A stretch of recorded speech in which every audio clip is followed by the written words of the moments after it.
చరిత్రని పుస్తకాల్ని చించేస్తే చరిత్ర ఎట్లా పోతుంది? చరిత్రనే ఎవ్వరూ తుంచలేరు. కొంతకాలం ద్వేషించవచ్చు, కొందరు అభిమానించకపోవచ్చు, తప్ప చరిత్ర.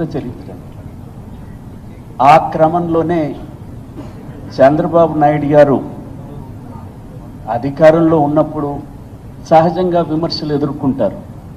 అధికారం ఖచ్చితంగా విమర్శలను ఎదుర్కొంటుంది.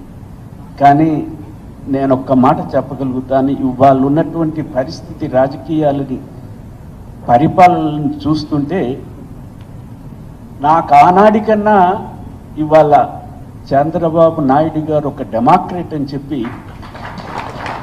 చెప్పటానికి ఎక్కడైనా ఈజ్ ఎ డెమోక్రేట్. అలాంటి పరిపాలనలో విమర్శలు ఉన్నాయి. అధికారంలో ఉన్నప్పుడు విమర్శలు రాజకీయ పార్టీలు రాజకీయంగా చేస్తాయి, ప్రజలకు నచ్చినప్పుడు ప్రజలు విమర్శలు చేస్తారు. కానీ ఆ క్రమంలోనే, ఎన్టీఆర్ గారి క్రమంలోనే చంద్రబాబు నాయుడు గారు ప్రజా సంక్షేమానికి ఊహించలేదు. మేమంతా అనుకున్నాం, ఈ ఐటీ ఏమిటి, ఏదో కొత్తగా ఎవరికి తెలియదు ఏదో తీసుకొస్తున్నాడు, అదేదో కట్టాడు, అతన్ని ఏదో పిలిచాడు, అమెరికా అధ్యక్షుడు వచ్చాడు, ఇదేమిటి తేరుకునేసరికే చాలామంది తేరుకోలే. ఏంటి ఐటీ అనేది ఎవరికి అర్థం కాల.